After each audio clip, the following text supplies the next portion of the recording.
ఈ ప్రభుదినాన దేవుని యొక్క సన్నిధికి ఎంతో ఆసక్తితో సద్భక్తితో కూడి వచ్చినటువంటి సంఘమందరికి క్రీస్తు యేసు నామమున నా శుభాలు తెలియజేస్తా ఉన్నాను. ప్రతి ఆదివారం దేవుని సన్నిధిలో మనము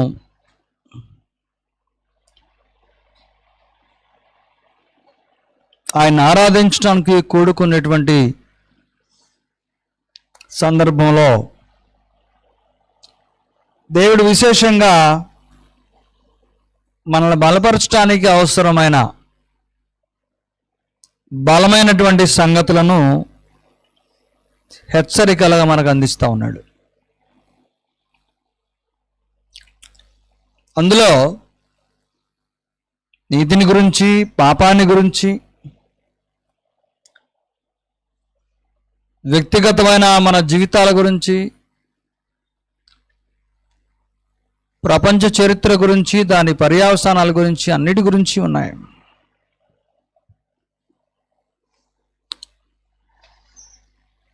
అలాగే చాలామంది అవిశ్వాసుల జీవన విధానం మనకు పాఠాలుగా అందించబడింది.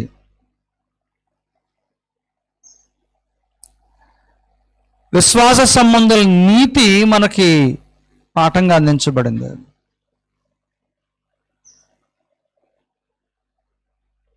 దేవునిపై పరిపూర్ణంగా ఆధారపడి పరిశుద్ధంగా, నిర్దోషంగా, యథార్థంగా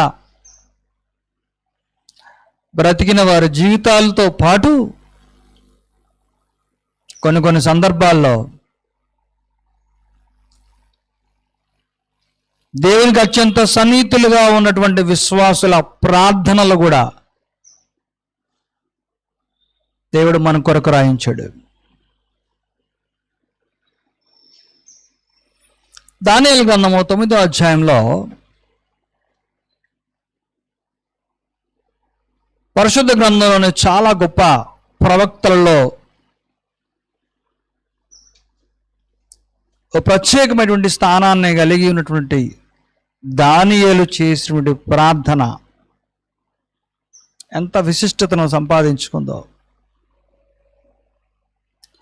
అందులో ఉన్నటువంటి లోతైన అంశాలేంటో, దేనిని గురించి ఆయన దృష్టి గురించి ప్రార్థించాడో అది మనకు ఎలాగా దీవెనకరంగా హెచ్చరికగా ఉంటుందో ఈరోజు మనం ధ్యానించబోతా ఉన్నాం.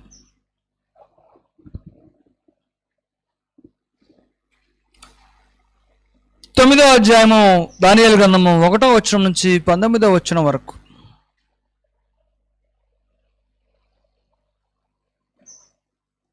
ఈ ప్రార్థన చాలా లోతైనది, భావావేశంతో కూడింది. అంతరంగంలో నుంచి దేవుని సన్నిధిలో కుమ్మరించబడింది.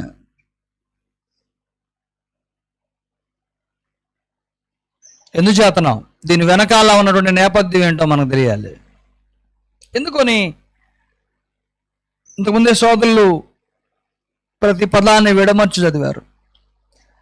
ఎంత బలీయమైనటువంటి ప్రార్థన అది. 19వ వచనంలో నీ ఘనతను బట్టియే నా ప్రార్థన వినుమని వేడుకుంటుని అని చెప్పాడు.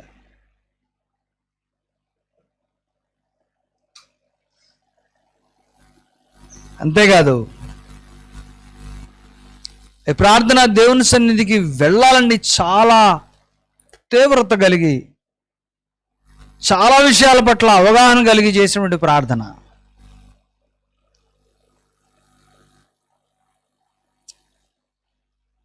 ముఖ్యంగా దానియేలు ఇంత బలమైనటువంటి ప్రార్థన చేయడానికి గల కారణం, దీని వెనకాల ఉన్నటువంటి చారిత్రక నేపథ్యాన్ని మీ ముందు ఉంచుతాను.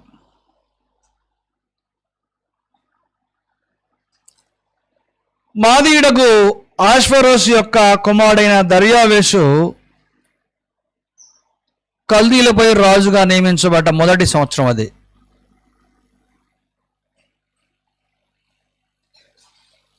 అప్పటికే దానియేలు ఈ దేశంలో బానిసగా ఉన్నాడు.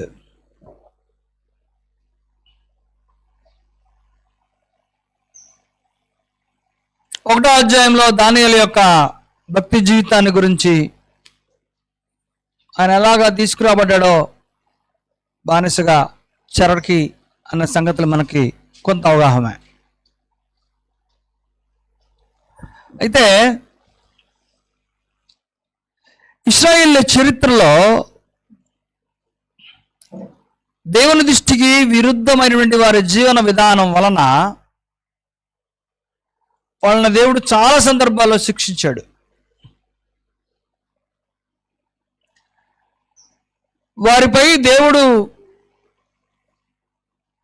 చూపించిన ఉగ్రత ఎక్కువగా ఏ కారణం వలన, ఏ విధానంలో వ్యక్తపరచబడిందంటే, తీవ్రంగా వాళ్ళ తప్పిదాలను బట్టి, ధర్మశాస్త్రానికి విరుద్ధంగా వారు జీవించిన జీవితాన్ని బట్టి ఆయన వాళ్ళని చెరకు అప్పగించేటువంటి విధానం వల్లనే అర్థమవుతుంది.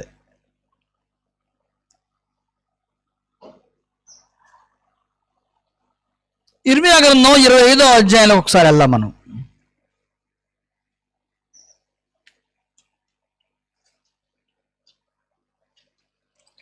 ఇర్మియా గ్రంథం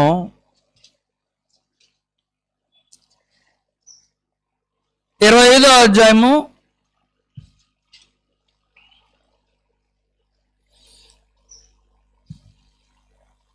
9వ వచనం నుంచి మనం చదువుతూ ఉన్నాం.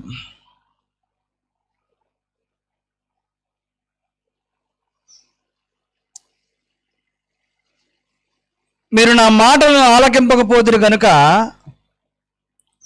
నేను ఉత్తర దేశంలో ఉన్న సర్వజనులను, నా సేవకుడైన నెబుకద్రెజరును, బబులోను రాజును పిలువ నంపించుచున్నాను. ఈ దేశం మీదికిని, దీని నివాసుల మీదికిని, చుట్టూనున్న ఈ జనులందరి మీదికిని వారిని రప్పించుచున్నాను. ఈ జిల్లను శాపగ్రస్తులను గాను, విస్మయాస్పదముగాను, అపహాస్యాస్పదముగాను, ఎప్పటికి పాడుగాను ఉండజేసేదను. ఈ 9వ అధ్యాయాన్ని దానియేలు గ్రంథంలో 70 సంవత్సరాల ప్రవచనం అంటుంటారు. ఇశ్రాయేలు యొక్క అవిధేయతను బట్టి దేవుడు ఒక 70 సంవత్సరాల పాటు వాళ్ళని బానిసలుగా విడిచిపెట్టాడు. వాళ్ళ అవిధేయతను బట్టి ఆ 70 సంవత్సరాల కాలం ప్రారంభించబడిన తర్వాత మొట్టమొదటిగా నెబుకద్నెజరు ఇశ్రాయేల్ రాజ్యంపై దండెత్తి బానిసలుగా ప్రజల్ని తీసుకొని వెళ్ళిపోయాడు. ఆ మొట్టమొదట తీసుకొని వెళ్ళబడినటువంటి ఆ బానిసల జాబితాలో ఉన్నవాడు దానియేలు. ఆ కాలం మొదలుకొని 70 సంవత్సరాల బానిసత్వం కొనసాగింది, ఆ చెర కొనసాగింది. దాన్ని ఇక్కడ ముందుగా ఇర్మియా ప్రవచించాడు. ఎలాగా చేయబోతున్నాడు దేవుడు వాళ్ళని అంటే, శాపగ్రస్తులను గాను, ఆ పదాలు చూడండి ఎంత స్పెసిఫిక్గా ఉన్నాయో, విస్మయాస్పదముగాను, అపహాస్యాస్పదముగాను, ఎప్పటికీ పాడుగాను ఉండజేసేదను. సంతోషనాదమును, ఉల్లాస శబ్దమును, పెళ్లి కుమార్ని స్వరమును, పెళ్లి కుమార్తె స్వరమును, తిరుగటి రాళ్ల ధ్వనిని, దీపకాంతిని వారిలో ఉండకుండా చేసేదను. పెళ్లి కుమారుని శబ్దం ఉండదంట, పెళ్లి కుమార్తె శబ్దం ఉండదంట. తిరుగటి రాళ్ళ శబ్దం అంటే పంటలు, కూర్పు, దాని ఆహార ధాన్యాలు, ఈ శబ్దాలు ఏవి ఆ దేశంలో ఉండకుండా చేస్తాడట.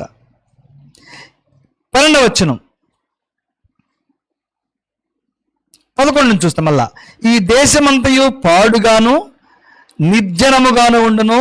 ఈ జనులు 70 సంవత్సరములు బహుళోలు రాజుకు దాసులుగా ఉందురు. యెహోవా వాక్కు ఇదే. దేవుడే స్వయంగా తన ప్రజలైనటువంటి ఇశ్రాయేలీల్ని వాళ్ళ అవిధేయతను బట్టి 70 సంవత్సరాలు వాళ్ళని దాసులుగా ఉంటారని నిర్ణయించాడు. యెహోవా వాక్కు ఇదే.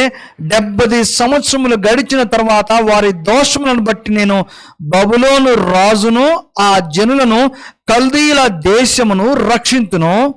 ఆ దేశము ఎప్పుడు పాడుగా నుండినట్లు నియమింతును. 70 సంవత్సరాలు అయిపోయిన తర్వాతట ఈ ప్రజలను మళ్ళా దేవుడు కనికరిస్తానని వాగ్దానం చేశాడు. చూడండి, వాళ్ళ అవిధేయతను బట్టి శిక్షాకాలం, మళ్ళా తిరిగి వాళ్ళ పట్ల దేవుడు ఎప్పుడు ఆయన కనికరం ఉంటుందో తెలియచేసిన సందర్భం ఇది. ఈ చెర ప్రారంభించడం తొలి దినం నుంచి దానియేలు ఈ చెరలో బానిసగా ఉన్నాడు. ఆ చెరకాలం పూర్తవబోతా ఉంది. అంటే ఇంకొద్ది కాలంలో వీళ్ళు ఇక్కడి నుంచి విడిపించబడబోతున్నారు. ఈ ప్రవచనాన్ని బట్టి బానిసత్వం తొలగించబడబోతా ఉంది. 70 సంవత్సరాల బానిసత్వం. ఆ సందర్భంలో దేవుని పట్ల విధేయతగా విశ్వాసిగా బ్రతుకుతూ ఉన్నటువంటి దానియేలు చేసినటువంటి ప్రార్థన ఇది. క్రీస్తు పూర్వం 538వ సంవత్సరంలో ఈ ప్రార్థన చేసినట్టుగా మనకు ఆనవాళ్ళు. క్రీస్తు పూర్వం 538వ సంవత్సరం ఈ ప్రార్థన చేశాడట. దానికి ముందు 605, 600 ఆ ప్రాంతంలో చెర ప్రారంభించబడింది.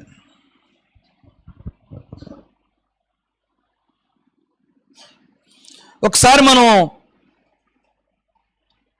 2వ దినవృత్తాంతాల గ్రంథంలోకి వెళ్ళి 36వ అధ్యాయం చదువుదాం.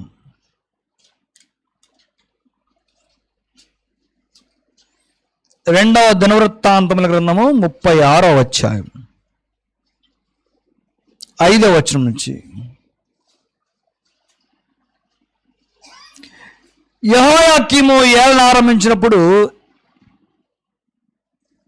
25 ఏండ్ల వాడై యెరూషలేములో 11 సంవత్సరములేనో అతడు తన దేవుడైన యెహోవా దృష్టికి చెడు నడత నడుచుట చేత అతని మీదికి బబులోను రాజైన నెబుకద్నెజరు వచ్చి అతని బబులోనుకు తీసుకొని పోవుటకై గొలుసులతో బంధించును. యెహోయాకీము ఏలుబడి చేస్తూ ఉన్నటువంటి కాలంలో జరిగింది ఇది. గొలుసులతో బంధించి తీసుకెళ్ళాడట. ఎవరు? నెబుకద్నెజరు. మరియు నెబుకద్నెజరు యెహోవా మందిరపు ఉపకరణములలో కొన్నిటిని బబులోనుకు తీసుకొని పోయి బబులోనులోనున్న తన గుడిలో ఉంచెను. ఇది చారిత్రక నేపథ్యం. దీనికి ఆనవాళ్ళు మీకు చూపిస్తా ఉన్నాను. అయితే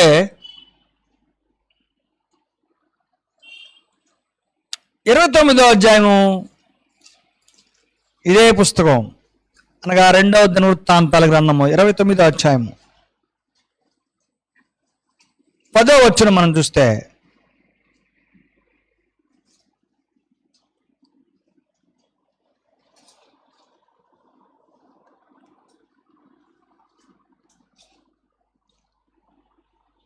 అక్కడ అంటా ఉన్నాడు,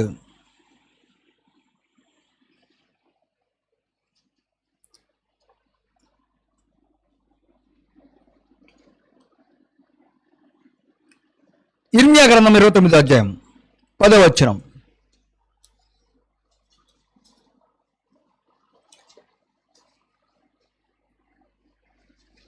యెహోవా ఈ ఆజ్ఞ ఇచ్చుచున్నాడు,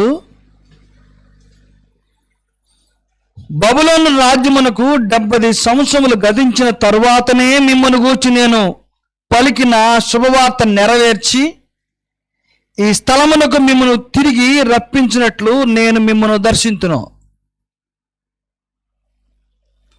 చెరలో నుండి తప్పించబడాలంటే యెహోవా వారిని దర్శిస్తేనే కానీ సాధ్యపడదు. ఇశ్రాయేలు జీవితం అంతటిని లెక్కగట్టేవాడు ఆయనే. అందులో ఆయనకు విరుద్ధమైన దాన్ని బట్టి వాళ్ళని శిక్షకు పాత్రలుగా చేసేవాడు ఆయనే. కాలాన్ని నిర్ణయించేవాడు ఆయనే. ఆ కాలాన్ని పూర్తయిన తర్వాత తిరిగి వారిని దర్శించి చెరని విడిపించేవాడు కూడా ఆయనే.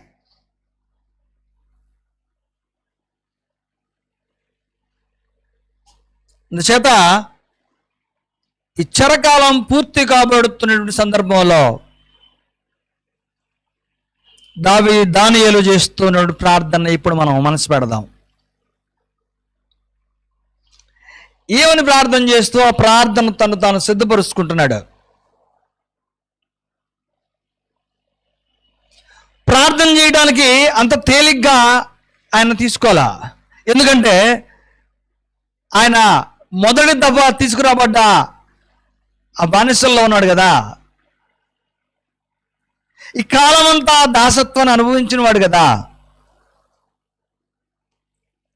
ఇంతకీ ఈ సంగతి ఎలా తెలిసింది ఆయనకంటే 2వ వచనంలో ఎవరైనా సరే తాము ఏ పరిస్థితిలో ఉన్నామో ఎందుకున్నామో అని ఆలోచించేటప్పుడు దేవుని జ్ఞానం సహాయం చేస్తుంది. దానియేలు తాను ఎందుకు ఆ పరిస్థితిలో ఉన్నాడో ధ్యానించాడు. ధ్యానించడానికి గ్రంథాలని చదివాడు. ఆ గ్రంథాలు తిరగవేస్తే వీరు బానిసలుగా ఉండడానికి గల కారణం తెలిసింది, ఎంతకాలం ఉండబోతున్నారో బానిసలుగా తెలిసింది, ఎప్పుడు విడిపించబడబోతున్నారో తెలిసింది. ఇది విడిపించబడబోయే కాలం అని అర్థమైంది. దేవుడు వాళ్ళని విడిపించడానికి కాలం ఆసన్నమైన తర్వాత అది జరగకుండా ఉంటుందా? ఉండదు కదా. అలాంటి సమయంలో విడుదల తప్పనిసరిని తెలిసిన ఆయన ప్రార్థన చేయటం మొదలుపెట్టాడు, లోతుగా పరిశీలన చేసి. ఇక్కడ ఒక ముఖ్యమైనటువంటి సంగతిని మనం తెలుసుకోవాలి. 9వ అధ్యాయం 2వ వచనం 2వ భాగంలో యెరూషలేము పాడుగా ఉండవలసిన 70 సంవత్సరములు సంపూర్తి అగుచున్నవని గ్రంథము వలన గ్రహించి తిని, చరిత్రని చదివి తెలుసుకున్నాడు. గ్రంథాలు పరిశీలించే ఆ జ్ఞానాన్ని సంపాదించాడు. ప్రిపరేషన్ చూడండి ఎంత శ్రద్ధగా ఉందో. ఏ కాలంలోనైనా ఏ దేశ ప్రజలైనా ఏ ప్రాంత వాసులైనా సరే కేవలము వ్యక్తిగతంగా మాత్రమే కాకుండా తమ కుటుంబాలు, తమ చుట్టూ ఉన్నటువంటి పరిస్థితులు, అవి అనగా సామాజికమైన వాటిని పరిగణలో తీసుకొని వారి కనుక భక్తి ఉంటే ఎందుచేత మేము ఇలాంటి స్థితిలో ఉన్నాము అని విశ్లేషించుకుంటారు. అది జరగాలి. ఒకవేళ సంపన్నంగా ఉంటే మేము ఇంత సంపాదనగా ఇంత సంతోషంగా ఉండడానికి గల కారణాలేంటి అని విశ్లేషించాలి మనుషులు. ఒకవేళ దీనంగా, దారిద్ర్యంగా, హీనంగా ఉంటే ఈ దుస్థితికి కారణాలేంటి అని విశ్లేషించుకోవాలి. ఏ పరిస్థితుల్లో నివసించే వాళ్ళు ఆ పరిస్థితులకు కారణాలు తెలుసుకోవాలి. ఇది ఆలోచించలేనటువంటి ప్రజలు మందబుద్ధిగా ఉంటారు. అవునంటారా కాదంటారా? ఇది సామాజిక బాధ్యత మాత్రమే కాదు, వ్యక్తిగతమైన బాధ్యత కూడా. మనం ఎందుకు ఇలా ఉన్నాం? దీనికి చారిత్రాత్మకమైన నేపథ్యం ఏంటి? కారణాలు ఏంటి? దీనికి పరిష్కారాలు ఎప్పుడు? వీటికి మన బాధ్యతలేంటి? అది తరుగుదల, ఎదుగుదల, ఏ దిశగా ఈ భవిష్యత్తు ముందుండబోతుంది అని ఆలోచించేటువంటి క్రమంలో ఆ కాలం నాటి అప్పటి పరిస్థితి గల కారణాలు తెలుసుకునేవాడు వివేకవంతుడు, బాధ్యత గలవాడు.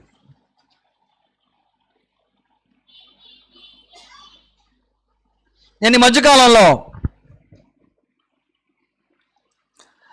ట్రిపుల్ అనేటువంటి కార్యక్రమం ద్వారా జరిగించబడేటువంటి కార్యక్రమాలు గురించి విశ్లేషిస్తూ ఆ సిద్ధపాటు సభలకు వెళ్తా ఉన్నా. ఎవరు మాట్లాడినా సామాజిక సమస్యల గురించి మాట్లాడుతున్నారు. మన వాళ్ళు ఎలాగ ఆలోచన చేస్తారు, మన వాళ్ళు ఎలాంటి మానసిక స్థితిలో ఉన్నారు, మన వాళ్ళు ఎప్పటి నుంచి ఈ దుస్థితిలో ఉన్నారు, ఇంకెంతకాలం ఉంటారు? ఇంకెప్పుడు లేవాలి? ఎప్పుడు మేల్కొలాలి? ఎప్పుడు కళ్ళు తెరవాలి? ఏం చేస్తే ప్రయోజనకరంగా ఉంటుంది? ఏం చేస్తే కుటుంబాలు, జీవితాలు, జాతులు ఎదుగుతాయి? అందరూ వీటి గురించే మాట్లాడతారు. ఎందుకు ఈ పరిస్థితుల్లో ఉన్నారనే దాని గురించి ఎవరు మాట్లాడరు.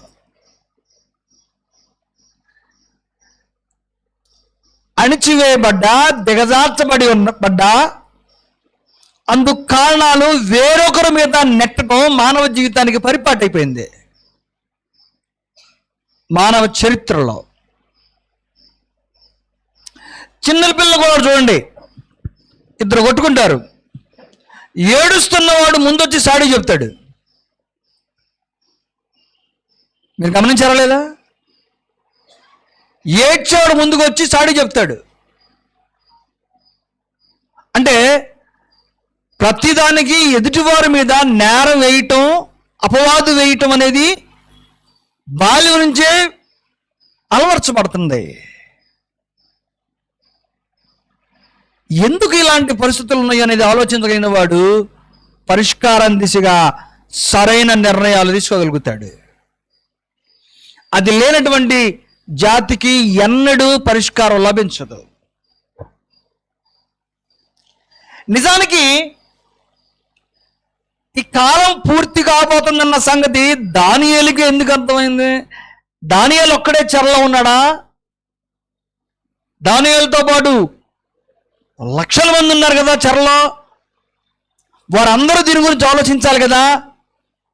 అంటే ఎప్పుడు ఈ చెర ప్రారంభమైంది, ఎప్పుడు పూర్తి అవబోతుంది అని తెలుసుకుంటే ఇక ముందుకు ఏం చేయాలనే ఆలోచన వస్తుంది కదా. కానీ దానియేలే ఈ పని చేశాడంట. దానియేలే చరిత్ర పుస్తకాలు చదివాడట. గ్రంథాలు పరిశీలన చేస్తే వారి బానిసత్వం ముగించబడబోతుందని అర్థమైంది. ఆయన ప్రార్థన చేసినా చెర ముగించబడబోతుంది, విడుదల జరగబోతుంది. కానీ ఆ సమయంలో ఆయన భక్తిపరుడు కనుక, ఈ చెరకు కారణం ఏంటో ఆయనకు సమగ్రమైన అవగాహన ఉంది కనుక, విడుదల తర్వాత ఏం జరిగించబడబాలో ఆయనకు ఒక ఆలోచన ఉంది కనుక దేవుణ్ణి ఆశ్రయించి ప్రార్థన మొదలుపెట్టాడు. దేవుణ్ణి ఆశ్రయించి ప్రార్థన మొదలుపెట్టాడు. ఇప్పుడు ఒక ప్రశ్న. సాధారణంగా మా అందరి సమస్య గురించి ఆలోచన చేస్తే పేదరికం అందాం కాసేపు. ఇక్కడున్న వాళ్ళ పేదలు ఎక్కువ మందా, ధనవంతులు ఎక్కువ మందా? ఎక్కువ మంది పేదవాళ్ళే. ఎందుకు ఈ పేదరికం అని ఆలోచించే వాళ్ళు కారణాలు చెప్పరు, కానీ పేదరికం గురించి మాత్రమే మాట్లాడతారు, కారణాల గురించి మాట్లాడరు. కారణాలు కూడా అంత తేలిగ్గా అర్థం కావు వాళ్ళకి. అర్థమయ్యేంత జ్ఞానమే ఉంటే దానిలోంచి స్వశక్తితో బయటకు రావడం ఎలాగనేటువంటి ప్రణాళిక రచించుకోగలుగుతారు.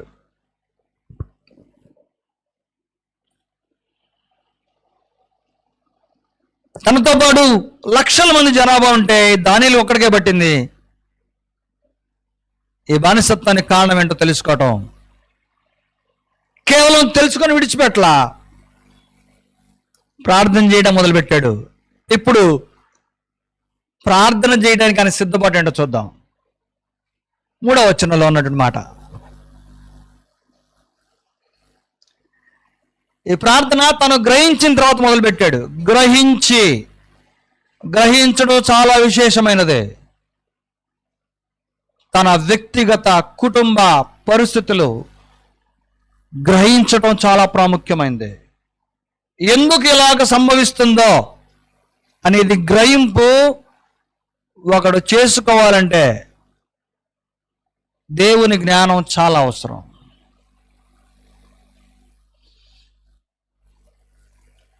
మూడవ వచనం చదువుతున్నాను. అంతటా నేను గోనె పట్ట కట్టుకొని ధూళి తలపైన వేసుకొని ఉపవాసం ఉండి ప్రార్థన విజ్ఞాపనలు చేయుటకై ప్రభువుకు దేవుని ఎదుట నా మనసును నిబ్బరము చేసుకొంటిని.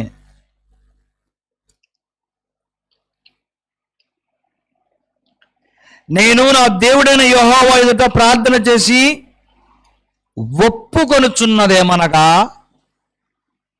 ఆ మాటలు చూడండి ఎంత అద్భుతంగా రాశాడు పరిశుద్ధాత్మ. గత చరిత్రను చదివి వాస్తవాలు తెలుసుకున్నవాడు ఇక నేను చేయవలసింది ఆయన సన్నిధిలో మోకరించడం మాత్రమే అని మొదలుపెట్టాడు. విడుదలకు ముందు శిక్షాకాలం పూర్తవుతున్నటువంటి సందర్భాల్లో గోనెపట్ట, తలపైన ధూళి, ఉపవాసం ఉండి ప్రార్థనా విజ్ఞాపనలు చేయుటకై ప్రభువుకు దేవుని ఎదుట నా మనస్సును నిబ్బరం చేసుకొని ఇలాగా ఒప్పుకున్నాడట. ఏమని ఒప్పుకున్నాడో, తాను ఏం ఒప్పుకోబోతున్నాడో ఒప్పుకొని పోయి దాన్ని తన మనసులో ముందుగానే సిద్ధపరుచుకున్నాడు. అనగా చరిత్ర పైన అవగాహనతో తన కుటుంబ, తన జనాంగ, తన ప్రజల నేపథ్యం ఆయనకు అర్థమైంది కాబట్టి అందరి పక్షాన ఒప్పుకోబోతున్నాడు. తన ఒక్కడి పక్షాన లేకుండా తన కుటుంబ పక్షాన ఒప్పుకోబోతున్నాడు. మనం చదవబోతున్నాం. ఆశ్చర్యం కలుగుతుంది. దానియేలు యొక్క వ్యక్తిత్వం, దానియేలు యొక్క నిబద్ధత, దానియేలు యొక్క దీర్ఘ దృష్టి, అలాగే దానియేలుకున్నటువంటి చరిత్రాత్మకమైన అవగాహన.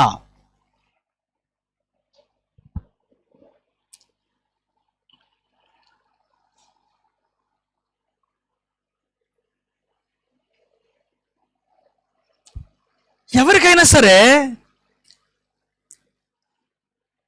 దేవుని సన్నిధికి వెళ్ళి తాము అనుభవిస్తూ ఉన్నటువంటి దోషాన్ని బట్టి, లేకుంటే హీన స్థితిని బట్టి, నిస్సహాయతను బట్టి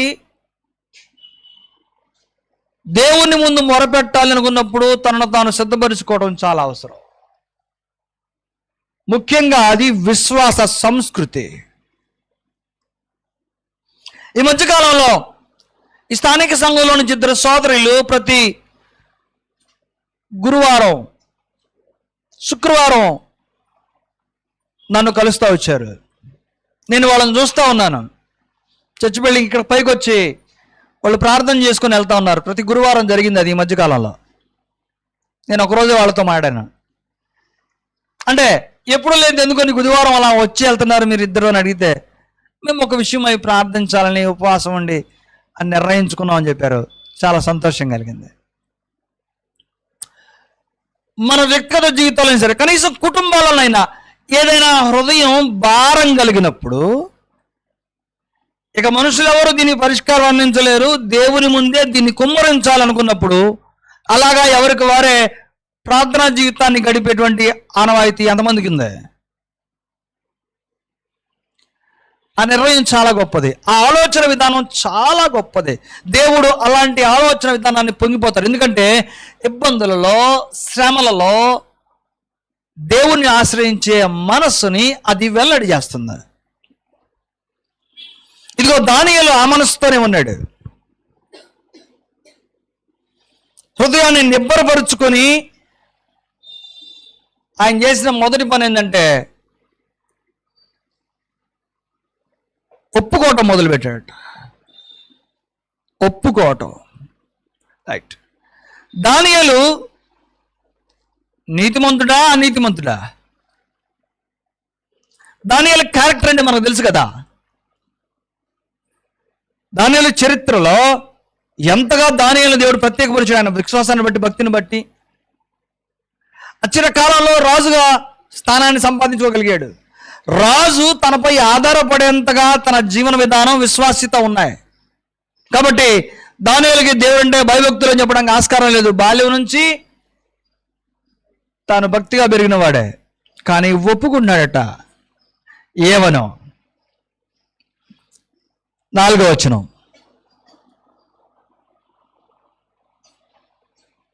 ప్రభువా, మహత్యము కలిగిన గంభీరుడవగు దేవా, నీ ఆజ్ఞలను అనుసరించి నడుచువారి ఎడల నీ నిబంధనను, నీ కృపను జ్ఞాపకము చేయువాడా, మేమైతే నీ దాసులకు ప్రవక్తలు నీ నామమును బట్టి మా రాజులకును, మా అధిపతులకును, మా పితరులకును, యోదయ దేశ జనుల అందరికీ చెప్పిన మాటలను ఆలకింపక నీ ఆజ్ఞలను, నీ విధులను అనుసరించుట మాని పాపులమును దుష్టులమునై చెడుతనమందు ప్రవర్తించుచు తిరుగుబాటు చేసిన వారము. ఇశ్రాయేలీయులు తన ప్రజలు. ఈ ప్రజలు ఎలా బ్రతకాలో ఆ రాజుకే తెలుసు. వాళ్ళ రాజు ఎవరో, ఇశ్రాయేల్ రాజు ఎవరో? దేవుడు. ఈ రాజు వారికి శాస్త్రాన్ని ఇచ్చాడు, ధర్మశాస్త్రాన్ని ఇచ్చాడు, వాళ్ళు ఎలాగ బ్రతకాలో చెప్పాడు. అంతేకాదు, వారికి ధర్మశాస్త్ర సంబంధమైనటువంటి సంగతులు నిరంతరం గుర్తు చేయబడుతూ బోధించబడుట కొరకు ప్రవక్తలను, రాజులను, న్యాయాధిపతులను పితరులకు నియమించాడట. అంటే నా ప్రజలకి ధర్మశాస్త్రం అంటే ఒకటే సరిపోదు, ఆ ధర్మశాస్త్రాన్ని నిరంతరం బోధించేవారు కావాలి. ఆ ధర్మశాస్త్ర ప్రకారం నిరంతరం నవ్వటానికి దానిని గుర్తు చేసేటువంటి యాజకులు కావాలి. అలాగే ధర్మశాస్త్ర ప్రకారం నడుచుకుంటున్నారో లేదో, నడుచుకుంటే ఆశీర్వాదం, నడుచుకోకపోతే శిక్షాస్మృతిని అమలుపరచడానికి న్యాయాధిపతులు కావాలి. ఎంత మహనీయుడు మన దేవుడు!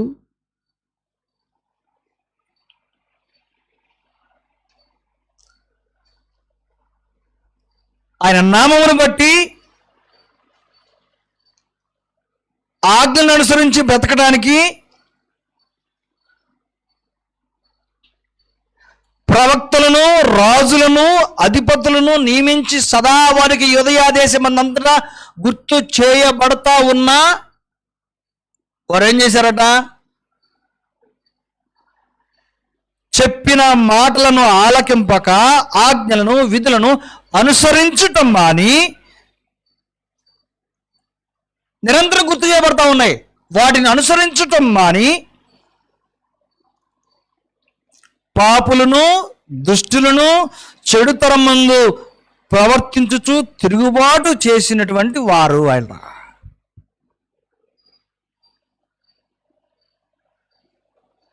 ఆ కాలం నాడు ఈ సమస్య ఎలా ఉందో ఈ కాలానికి కూడా ఇదే సమస్య. దేవుడు తన ప్రజలు ఎలాగ బ్రతకాలో ముందస్తు ప్రణాళికలో భాగంగానే తన ఆజ్ఞలను, శాసనాలను ఇచ్చాడు. అవి నిరంతరం గుర్తు చేయబట్టడానికి యాజకులను, రాజులను, న్యాయాధిపతులను నియమించినట్టుగా ఆ కాలంలో ఇప్పుడు కూడా దేవుని యొక్క సేవకులను ఏర్పరిచాడు, సంఘాన్ని స్థిరపరిచాడు. ఆయా సంఘాలు క్రమశిక్షణతో, నిబద్ధతతో ఉండేలాగున సంఘ పెద్దలుగా ఉండేటువంటి ఒక చట్టాన్ని, ఒక గవర్నెన్స్ని తీసుకొని వచ్చాడు. వాక్యం నిరంతరం ప్రకటించబడతానే ఉంది. అయినా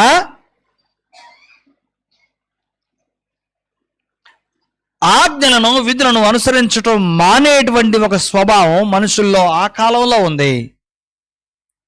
ఈ కాలంలో కూడా ఉందని చెప్పడానికి ఏమాత్రం సందేహమే లేదు.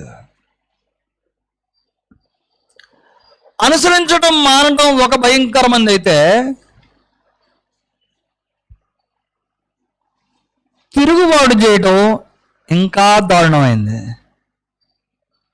ఇక్కడ రెండు కోణాలు ఉన్నాయి. అనుసరించడం మానటం అంటే మాటల్ని నిర్లక్ష్య పెట్టడం. ఆజ్ఞ ఇవ్వబడింది, ఇది ఆజ్ఞ అంటే దాన్ని చేయకుండా ఉండటం, అనుసరించకపోవడం. ఆజ్ఞనిచ్చిన వానిపైన తిరుగుబాటు చేయటం.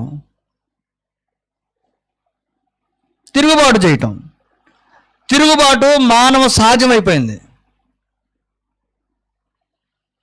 ఆజ్ఞను అనుసరించలేనటువంటి నిస్సహాయ స్థితి, ఆజ్ఞలో అనుసరించలేని వాడికి తర్వాత పట్టే గతి తిరుగుబాటు చేయటమే. ఇవి రెండు ఒకదాని వెంట ఒకటి వస్తాయి. ఈరోజు కుటుంబాల్లో బిడ్డలు తల్లిదండ్రుల మాటలు వినలేకపోతున్నారు. వినకుండా కొద్ది కాలం ఉంటాడు, ఆ తర్వాత వాడు ఎదురు తిరుగుతాడు. ఈ రెండు జరుగుతున్నాయి, మనం చూస్తున్నావా లేదా? ముందు కొంతకాలం విండో, తండ్రి చెప్తూనే ఉంటాడు, తల్లి చెప్తూనే ఉంటుంది, విండో. ఎందుకంటే వాళ్ళు చదువుకోలేదు కదా, అందువల్ల చదువుకొని తల్లిదండ్రుల మాటలు బిడ్డలు వినరు.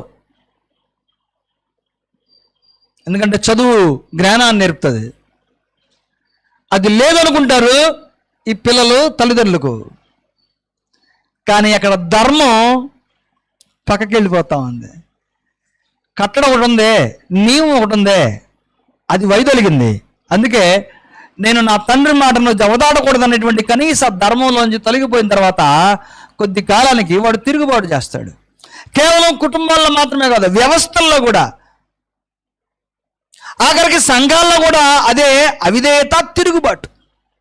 బాబు నువ్వు ఇలాగా నేర్చుకోవాలి అని అంటే, ఇలాగా నువ్వు ఈ నియమానికి కట్టుబడాలంటే దానికి వాడు ఇష్టపడ్డు కొంతకాలం తిరుగుబాటు చేస్తాడు. ఈ రెండు చాలా దగ్గరగా ఒకే వ్యక్తిలో మనం చూస్తా ఉన్నాం. ఎంతమంది మనకు కనబడతారు, కానీ ఆజ్ఞ అనుసరించని సంగతి చెప్పడు,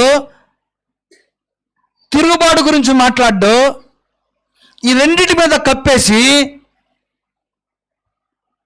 క్రమశిక్షణ చర్య తీసుకుంటాం కదా దాని గురించి మాట్లాడతాడు.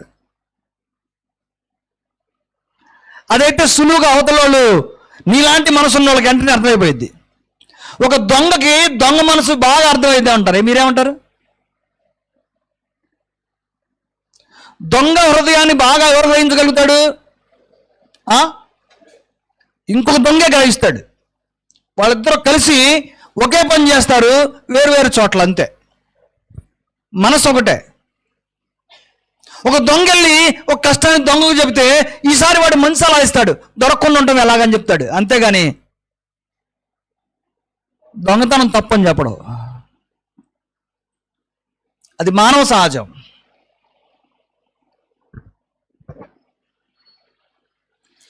ఆశ్చర్యకరమైన సంగతి ఏంటంటే వాళ్ళిద్దరూ తాము దొంగలని ఏ రోజు ఒప్పుకోరు.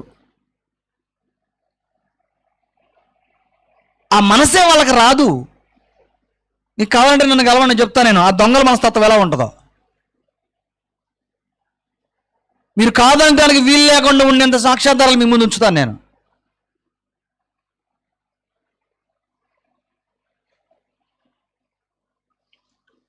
ఈ మనస్తత్వం ఎందుకు కలుగుతుందంటే దేవుని యొక్క ఆజ్ఞలకు లోపడకపోవడం వల్ల కలుగుతుంది. నువ్వు దాన్ని నిర్లక్ష్యం చేసావు కాబట్టి నీకు తర్వాత పట్టే గతి తిరుగుబాటే.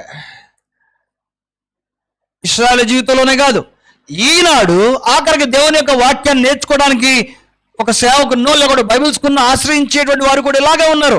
ఆజ్ఞ పాటించరు, తర్వాత చేసే తిరుగుబాటే. ఈ రెండు చెప్పకుండా మిగిలిన కథలన్నీ చెప్తూ ఉంటారు. కుటుంబంలో అంతే, ఆఖరికి వైవాహిక జీవితమైన అంతే. ఆజ్ఞని, నిబంధనని, కట్టడాన్ని నిర్లక్ష్యం చేసేవాడు బట్టే గతి తిరుగుబాటు. ఇవి రెండో ఇశ్రాయేలు జీవితంలో జరిగింది. కానీ ఈ చరిత్ర అంతా గమనించండి. ఈ మహనీయుడు గోనె పట్టు కొట్టుకొని తల మీద బోడు పోసుకొని ప్రార్థన చేయడానికి మొదలుపెట్టాడు. ప్రార్థన సమయంలో తను మొట్టమొదటి చేసిన పని ఒప్పుకోవటం. ఏమని ఒప్పుకుంటాడు? దేవా, నా పాపాన్ని క్షమించు, నా దౌర్భాగ్యతను క్షమించు, నేను నీ ఎడల దుర్మార్గంగా ప్రవర్తించాను, నన్ను కనికరించు, ఇక నుంచి నేను ధర్మశాస్త్ర ప్రకారం బ్రతుకుతాను, నన్ను నీ పనిముట్టుగా వాడుకో. నిజానికి అలాంటి ప్రార్థన చేసేటువంటి పరిస్థితి దానియేలుకు లేదు. ఎందుకంటే తాను నీతిమంతుడు, దేవుని యొక్క హృదయాన్ని వెంబడించేవాడు, తాను దేవుని చేత ఏర్పరచబడి అన్య రాజు ముందు గౌరవ ఘనతను పొందుతూ ఉన్నటువంటి వాడు. మరి ఇతను ఒప్పుకున్నాడంటే ఏం ఒప్పుకుంటాడు? దేని గురించి ఒప్పుకోవాల్సి వస్తుంది? దానియేలు చెప్పాడు మొదట్లోనే, ఏమని? మేము అన్నాడు. మేము, 5వ వచనం, మేమైతే ఇంతకీ 70వ సంవత్సరంలో, 70వ సంవత్సరం ఈ కఠినమైన దాసత్వానికి ప్రారంభించిన తొలి దినాల్లో దానియేలు ఉన్నాడు కదా. ఈ శిక్ష పట్టడానికి దానియేలు ఏమన్నా పాత్రుడా? బానిసగా చెర తీసుకెళ్ళిపోయేటువంటి ఈ 70వ సంవత్సరం మొదటి సంవత్సరంలోనే ఈ బానిసలుగా తీసుకెళ్ళబడ్డ వారి జాబితాలో దానియేలు ఉన్నాడు. ఈ శిక్షక కారకుడు దానియేలా? తన పితరులు చేసినటువంటి పనిని గురించి గుర్తు చేస్తా, శిక్ష వస్తే శిక్షకు తల వంచి ఆ శిక్షలో ముందుకెళ్తున్నవాడు శిక్షాకాలం పూర్తయిన తర్వాత ప్రార్థించడం మొదలుపెట్టాడు. దేనికంటే మేమైతే అని తనని తన పితరుల యొక్క దోష కార్యాల్లో కలుపుకొని ప్రార్థన చేస్తున్నాడు. ఇది మా పితరులు చేశాడు కాబట్టి అందులో నాకు కూడా భాగస్వామ్యం ఉంది అని తలంచుతూ ఉన్నాడేమో. మేమైతే నీ దాసులకు ప్రవక్తలు నీ నామమును బట్టి మా రాజులను మా అధిపతులకును మా పితరులకును యోదయ దేశజనులకు అందరికీ నీ చెప్పిన మాటలను ఆలకింపగా, అందరికీ దేవుని యొక్క వాక్కులు చెప్పబడ్డాయి, ఆలకింపలా. మేమైతే సో ట్రాన్స్పరెంట్గా ఒప్పుకుంటున్నాడు మా స్థితి ఇది అని.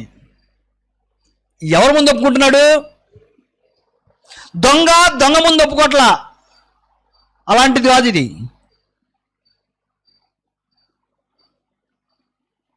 నీతిమంతుడైన వాడు చరిత్రను అవగాహన చేసుకొని మేము అనేటువంటి మాటను తన పితరులతో తాను కలుపుకొని మాట్లాడుతున్నాడు. ఇప్పుడు తన గురించి రాశాడు కదా, మరి ఎవరి ముందు ఆయన మోకరించింది? సర్వశక్తిమంతుడు పరిశుద్ధాత్ముడైనటువంటి దేవుని ముందు మాట్లాడుతున్నాడు. ఏమని?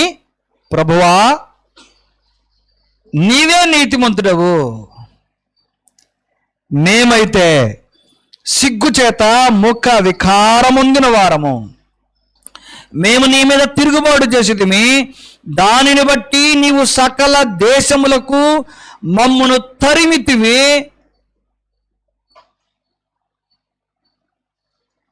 నువ్వు తరిమావు దేన్ని బట్టట? నీ మీద తిరుగుబాటు చేసినందుకు.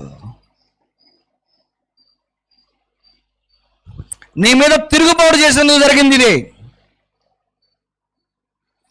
6వ అధ్యాయం దానియేలు గ్రంథం ఒకసారి చదువుతాం. 10వ వచనం 10-11 వచనం 6వ అధ్యాయం దానియేలు.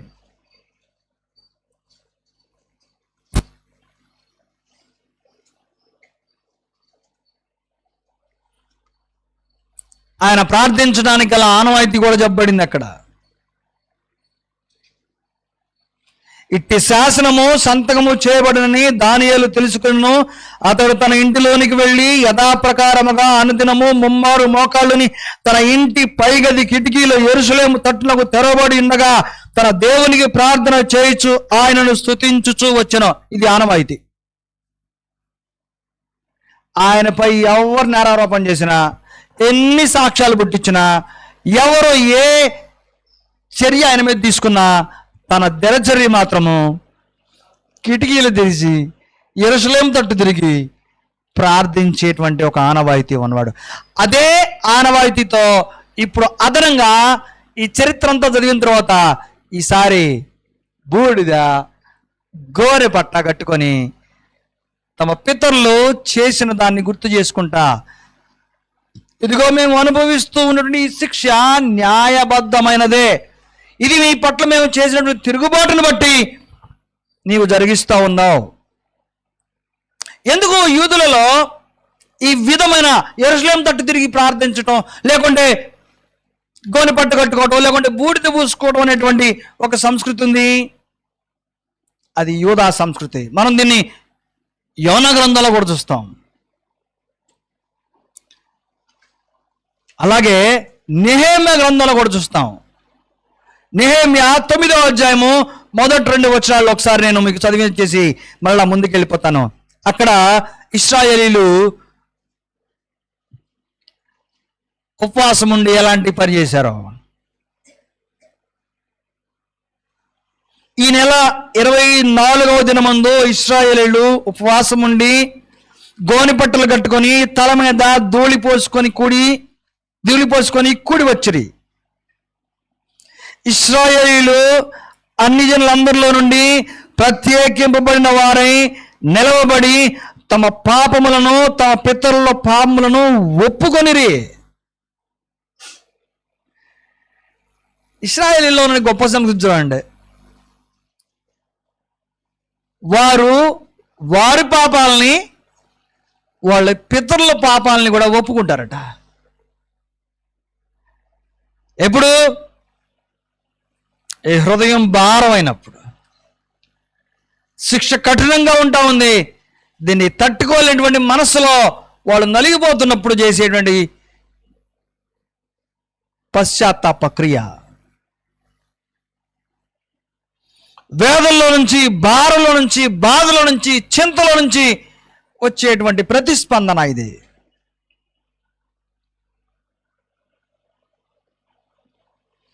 పిల్లలు ఆలోచించాలి.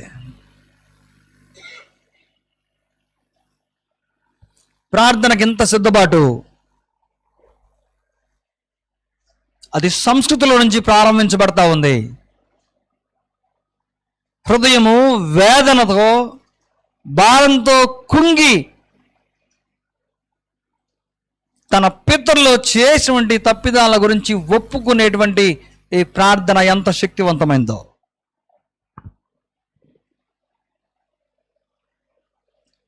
ఇవ్వబడ్డ ధర్మశాస్త్ర విధులను ఎన్నటన్నిటికీ లోబడవలసిన బాధ్యత ఇశ్రాయేలీయులది. అది నిత్య నిబంధన. నీ దేవుడని యెహోవాను నీ పూర్ణ మనసుతోనూ, నీ పూర్ణ ఆత్మతోనూ, నీ పూర్ణ వివేకంతోనూ ప్రేమించడం ప్రధానమైంది.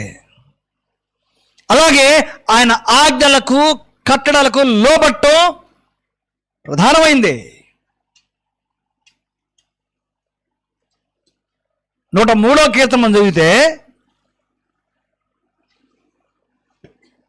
కీర్తనలు 103వ కీర్తన 17వ వచనం, ఆయన నిబంధనను గైకొనుచు ఆయన కట్టడలను అనుసరించి నడుచుకొని వారి మీద, యెహోవా యందు భయభక్తులు కలవారి మీద ఆయన కృప యుగ యుగములు నిలుచును. ఆయన నీతి వారికి పిల్ల పిల్ల తరములో నిలుచును. ఎవరు దృష్టిస్తాడు దేవుడు? ఆయన ఆజ్ఞలను పాటించేటువంటి కుటుంబాల పైన, జనాంగం పైన ఎంతకాలం? పిల్ల పిల్ల తరమట. ఇప్పుడు నిబంధన గైకొనుచు కట్టడలను అనుసరిస్తే, ఇప్పుడు 70 సంవత్సరాలు దేవుడు వీరిని విడిచిపెట్టి యెరూషలేముని పెంట కుప్పగా చేశాడు. కారణం ఏంటి? ఈ ఆశీర్వాదం వారి మీద నుంచి తొలగిపోయింది. ఏ ఆశీర్వాదం?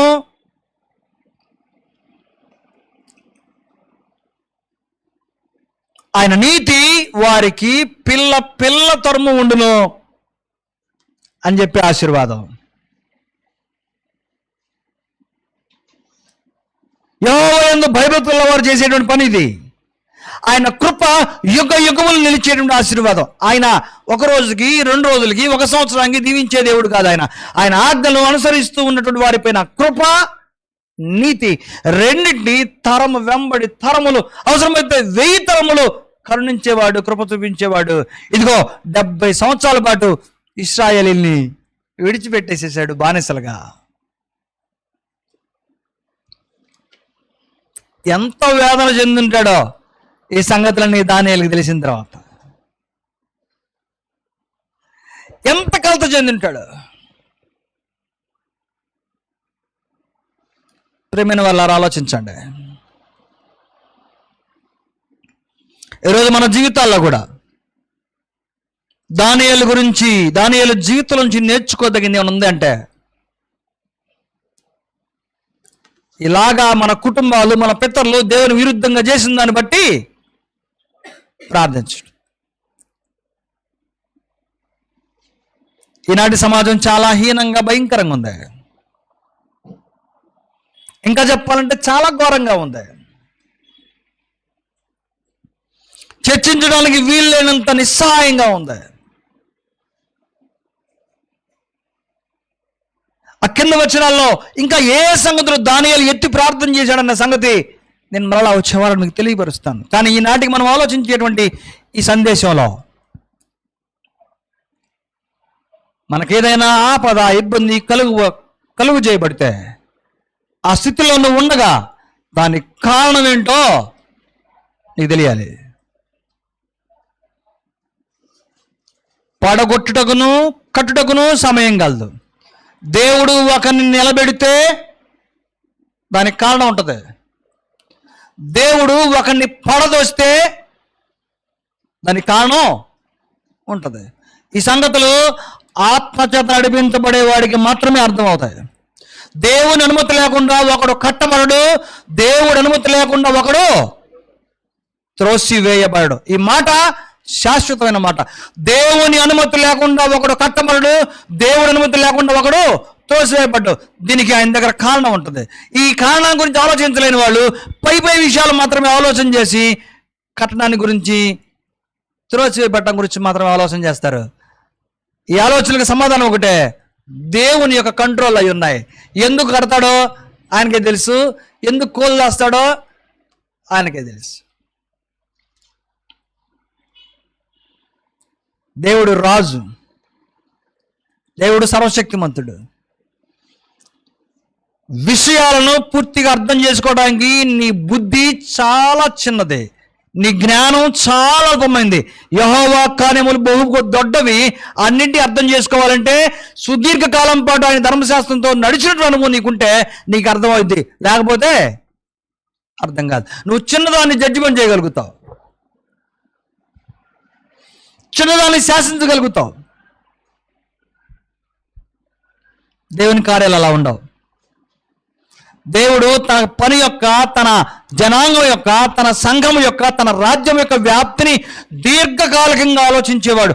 ఎవరు దానికి సరిపోతాడో వారినే తన పని కొరకు ఏర్పరచుకుంటాడు. సరిపడని వారిని తన పని కొరకు ఉంచాడు, తీసేస్తాడు. ఎందుకంటే తీసేయడానికి ముందు దీర్ఘకాలం చూస్తాడు. ఆయన దీర్ఘకాలం చూసి తొలగిస్తాడు. అలాగే దీర్ఘకాలం చూసే ఒకరిని నియమిస్తాడు. ఈ సమయంలో మనకు కావాల్సింది దానియేలు యొక్క ప్రార్థించేటువంటి విశ్లేషణ.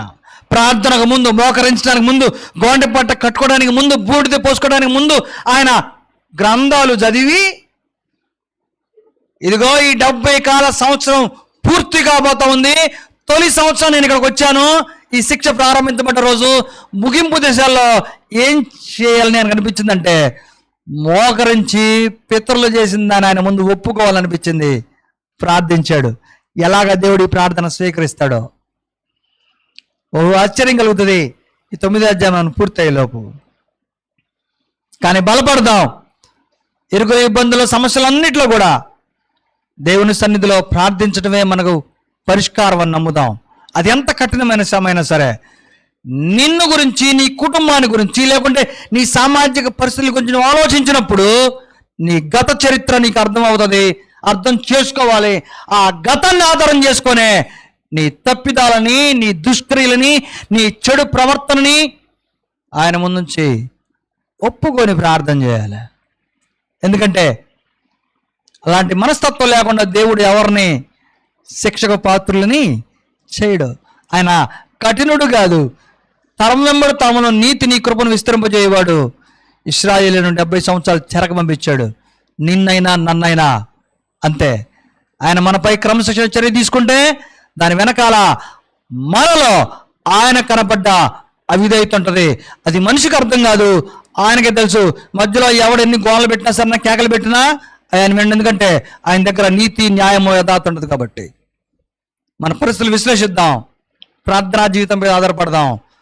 నిర్మల మనసుతో మోకరించి గత తప్పిదాలను, అది కుటుంబమైనా, కుటుంబ పెద్దలైనా, ఎవరైనా సరే జరిగిస్తే దాన్ని నిర్మలంగా దేవుని ముందు ఒప్పుకునేటువంటి ఒక మంచి సంస్కృతిలో కొనసాగుదాం. అట్టి కృపా దేవుడు మనకు అందరికీ దయచేయను గాక.